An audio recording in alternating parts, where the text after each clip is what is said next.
Hello and welcome to part 1 of the Cloud Selling Motion video series. In this session, you will learn about the fundamental principles and considerations of value selling in relation to SAP's cloud solutions. At the end of this session, you will be able to define the purpose and technique of value selling, distinguish between selling cloud solutions and on-premise applications, identify marketing's role within the cloud sales cycle and determine the proper timing of their engagement in the process. You'll also learn how to describe how to connect with the target buyers utilizing strong business acumen. And lastly, identify the key tools and resources that will help you prepare for your SAP Cloud Solutions conversations. When selling SAP Cloud Solutions, the key message has to be simple and offer impact to your customer's business.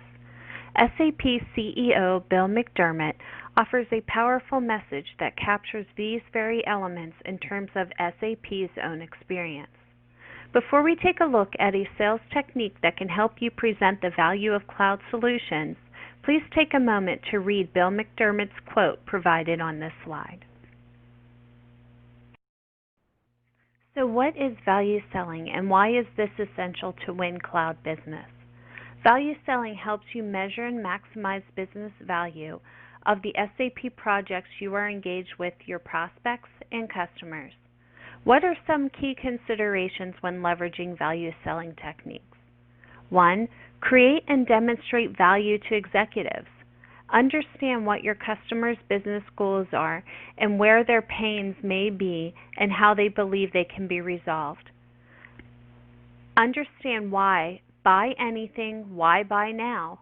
Understand the critical business activities your customers engage in to support both their day-to-day activities and strategy development. Understand their pain points, KPIs, and ROI numbers. Build business value story early in the sales cycle in which the solutions support the defined strategy process. Help justify against other uses of funds, competitors. More focus is on the cost cutting and then investment and growth.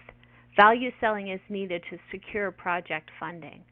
Lastly, avoid the no decision killer, especially if they own numbers.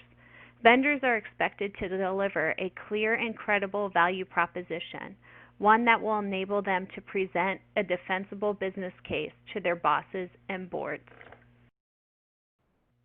Cloud customers begin their journey differently than traditional software customers. In fact, most cloud customers make their purchasing decision before they ever engage with you. Because of this, marketing plays a very essential upfront role in a successful cloud business. Cloud customer acquisition means shifting from a sales-led focus to a marketing-led focus. A marketing focus creates prospects for sales and keeps the installed base aware of the company's offerings, as shown in this illustration. As many of you have already discovered in your existing businesses, cloud is transforming how customers engage vendors and partners in the acquisition of technology solutions. Fundamentally, the customer journey is changing from a linear progression to more of an ongoing and iterative cycle of awareness through use, circling back again to awareness, an ongoing dialogue rather than a process that leads in a straight line toward a sale and then stops. In the solution selling era, the customer journey was sales-led and solutions were pushed onto customers by sales organizations. Today's cloud customer is much better informed. In this new value-based marketing pull paradigm, more than half of all purchase decision making is completed well before sales engages. As a result, the buying cycle has fundamentally changed and is aligned to the customer experience, and marketing's role in the buying process is expanding. Cloud vendors and partners being forced to rethink how they target, moving away from firmographic information and toward behavior-based buying personas and use cases to influence buying decisions, while it is taking place earlier in the funnel, and much of the screening and qualifying of opportunities, previously driven by sales, is now driven by digital marketing activity. At the same time, the customer conversation and messaging are shifting from an emphasis on features to an emphasis on value and best practices. According to Gartner, customers now make 60% of their decisions before engaging with sales. Buyers are more educated entering into the sales process due to the availability of information on the internet and social media. As you can see from the diagram, this paradigm shift in the buying cycle is changing customers' buying behavior and resulting in a buyer's rather than seller's market. A good example of this scenario is the automotive industry. In years past, you would go to a car dealership and a salesperson would explain the car options and then negotiate the cost based on your needs and requirements. This experience was mostly sales-led. Today, however, a buyer can go to one of many car sites and find the exact car and the exact features that they want, as well as research the lowest price available. You then take that information, whether in person or online, to the dealer as your offer. This scenario is mostly marketing-led. Let's delve in a little deeper into the psychology behind the buying cycle. When a customer purchases on-premise software, the decision-making has historically been centralized with the CFO and CIO. This is largely due to the fact that on-premise software is a CapEx or capital expenditures decision, as the company is purchasing an asset that is capitalized, amortized on the balance sheet, which requires the CFO. Additionally, because on-premise software will become part of the system landscape and IT will ultimately own the maintenance and support of it, the CIO is also involved. However, purchasing cloud services is primarily an OpEx, operating expenses decision. As such, decision-making has decentralized and shifted to the heads of LOBs.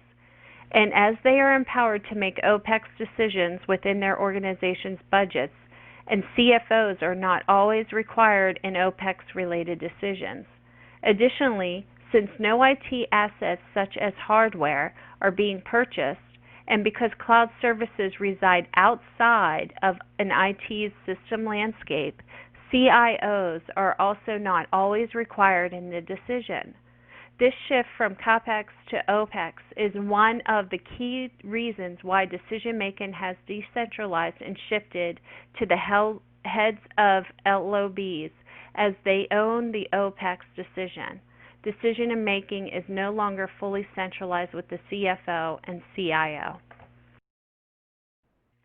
Based on the shift we just discussed, many CIOs feel threatened by cloud service providers taking over their IT organizations, as CIOs no longer have full control over a company system landscape. How can we leverage our strong relationship with CIOs worldwide and help them regain control over their system landscape, while at the same time protecting our existing customer base and growing our cloud footprint? We still need to involve the CIO, and if we get resistance from the CIO, we need to work even closer to the LOB leads. Cloud service providers are effectively competing with the IT services being offered by the customer's in-house IT department. Ultimately, one could argue that the goal of a cloud service provider is to eliminate a customer's need to run their own in-house IT organization. Controversial as the statement may sound, the reality is that heads of LOBs now have the opportunity to bypass the CFO and CIO and outsource IT services directly from a cloud service provider. So, from a head of LOB perspective, cloud service providers effectively become an alternative service offering compared to their in-house IT services. In other words, the head of LOB now has an option. Who can provide the best IT services to meet my organization's needs? Our in-house IT services or a cloud service provider? So how is all this impacting the buying process? To better understand what the cloud business transformation means for companies, we provided a very simple analogy. The analogy deals with selling houses versus renting and maintaining apartments. Please take a moment to go through the bullet list under each one of these scenarios. Neil Rackham conducted research on spin selling. He listened to hundreds of sales calls trying to figure out what salespeople have in common. He didn't see much that the salespeople had in common, but it turned out that customers always acted according to the same buying cycle pattern. In turn, he came up with this psychological buying model which we base the One SAP methodology upon. It shows which topics the customer is most concerned about in which phase of the deal life cycle. In the first phase of this model, the customer or prospect realizes that there is something that they need or want to do, but they can't because something is missing. This is basically recognizing a need. You can see that the gray arrow is at its peak. It represents the need. The blue arrow that stands for the solution is slowly rising as the customer is starting to define requirements while considering their options. The green arrow stands for costs in this early phase. Mostly that's the cost of doing nothing, which at this point is higher than an assumed cost of a new solution, but after an initial consideration about how much can be spent, the customer will focus on other aspects. The red risk arrow is the lowest because in this phase there is no risk. There's no skin in the game yet. So this phase is all about people uncovering a need and trying to find out how to fix it. On our side, it's research about people too. Who is involved? What are the individual stakeholders' needs? And of course, it's also about people meeting for the first time and getting to know each other. If the first phase is all about people, the second is all about the solution, as such mostly products, but also services that need to be included in the solution. Hence, the blue arrow is now at its peak. The need arrow is falling. The need has been recognized and now it's being fixed. The risk arrow is slowly rising and the price arrow is also at its very lowest point. In this phase, everybody is focused on evaluating potential solutions and selecting the best one. This phase is a good time to introduce additional features that bring additional benefits and meet the customer's needs even better. That is because they don't focus on the cost or price aspect in this phase as much as they do in the other phases. Of course, the customer will have the cost in the back of their mind all the time, but it is not as worrisome as in the first phase when they consider how much they can spend, and in the last phase when it's all about negotiating a good price. In the second phase, the customer is more likely to welcome new ideas and to accept the possibility of higher costs as long as it comes with a clear definition of benefits and how it's going to address their individual needs. The third phase is now all about the provider of the solution. What is the risk to committing to one of the suppliers compared to another? So this is not about the people with needs or fancy products anymore. This is really about the company and its commitment to a partner. That's reflected in the arrows as well. The risk arrow peaks. The solution and need arrows are falling, and the need has been addressed, so they aren't causing as much pain anymore. But now the price is coming into focus. For a salesperson, it's crucial to understand in which phase of the buying cycle the customer is in when they talk to each other. Because if the seller acts like they are in an early phase, whereas the customer already is ahead in the cycle, there will be a mismatch of focus. The seller's questions will feel like a waste of time to the customer and vice versa. If the customer hasn't recognized that they really have a need, all the features of a solution will look pointless. For salespeople, it also means rethinking how we approach the customer when we first talk to them. We often tend to introduce ourselves with a presentation that's all about SAP. We ignore that at the beginning of the buying cycle that it's all about people. And the best way to gain a customer's trust is to let them talk about their needs and to listen carefully. Show interest, not just in the company, but interest in the individual that you are talking to. Showing how great SAP is much more meaningful impact in the third phase, which is all about the risk a company takes by making a commitment. In this phase, it is important for the customer to learn that when partnering up with a solid enterprise like SAP, they keep the risk low. If customers ask for details about SAP in the first phase, then yes, of course, we need to answer those questions. But if they don't ask and we give them the presentation anyway, we are just bragging instead of listening, and that makes us look arrogant, self-centered, and a slight bit shallow. Let's try to use the first phase to get to know our customers and their needs. That gives us perfect alignment. When a customer purchases a product, they own the asset. For example, when a customer purchases a car, they own the car. When a customer purchases on-premise software, they own the software as an asset on the balance sheet. When a customer purchases a service, they do not own an asset. For example, when a customer rents a car, they do not own the car. When a customer subscribes to cloud services, they do not own the software. Since the cloud is sold via subscription model, it really offers flexibility for the customers as they can access a solution for a year and then renew their contract if they are satisfied and cancel it if they are not. We should also mention that we see a trend in our installed customer base. Companies tend to keep the on-premise option for critical business solutions and go for the cloud option for commodity applications.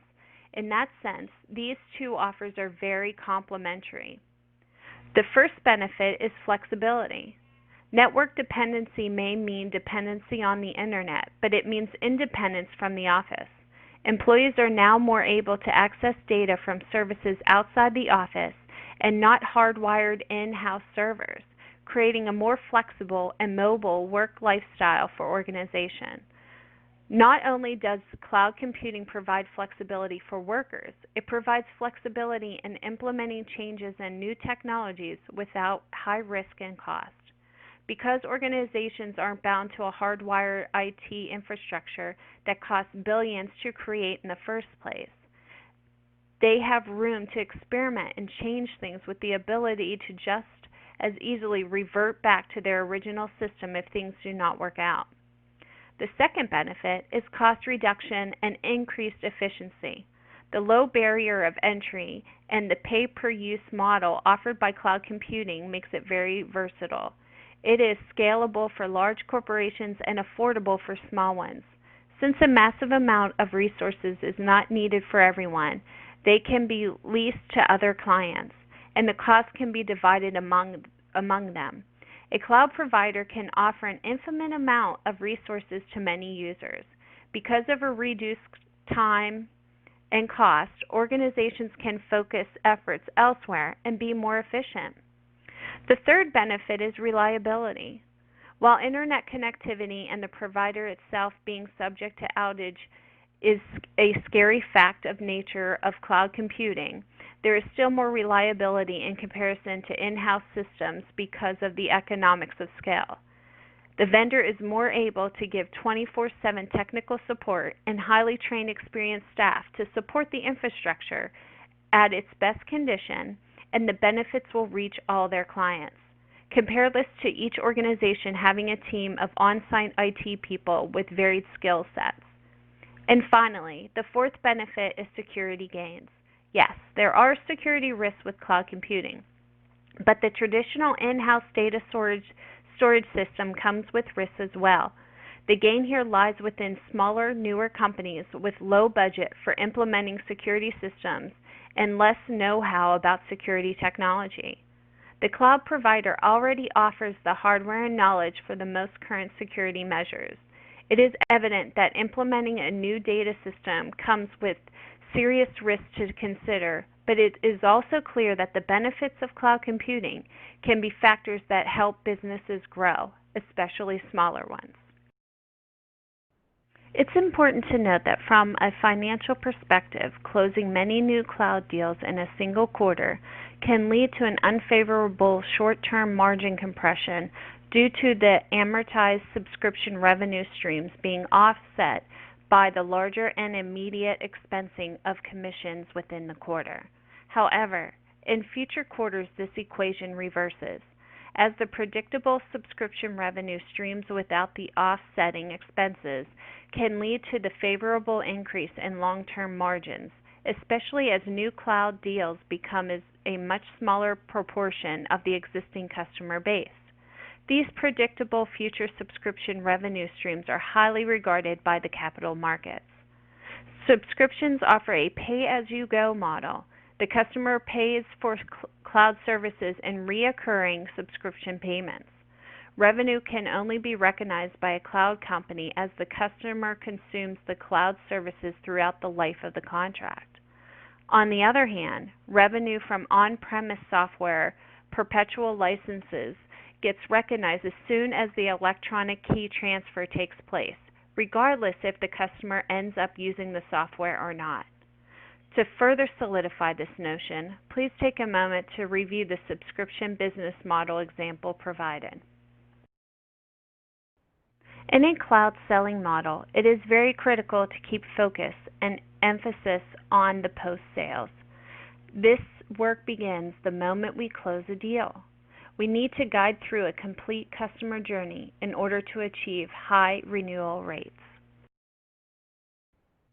An important note to keep in mind: in the cloud selling motion, customer engagement is required to ensure growth. If the customer isn't successful with the first app, we lose the entire upsell opportunity. Please take a moment to review this diagram. SAP has put together several tools to help you further tailor your story during your conversations with business executives. First, the SAP Solution Explorer identifies the specific business drivers of your customers based on their role in the company. Second, the SAP Value Lifecycle Manager identifies the specific KPIs of your customer and the best practices that will help them achieve their goals and meet their individual KPIs. The Stakeholder Map identifies your customers' communication styles and adapts yours to theirs. Lastly, the Deloitte Value Creation Map identifies and discusses the strategic goals, initiatives, and processes of your customer's company. The map is designed to accelerate the connection between actions you can take and shareholder value. This slide provides hyperlinks to the designated resources for your convenience. Please take a moment now to click on the links and bookmark or download them for future use. Thank you for attending this session. To further expand your learning, we recommend that you also attend the second session of this Cloud Selling Motion video series. The next session is called Whiteboarding for LOBs.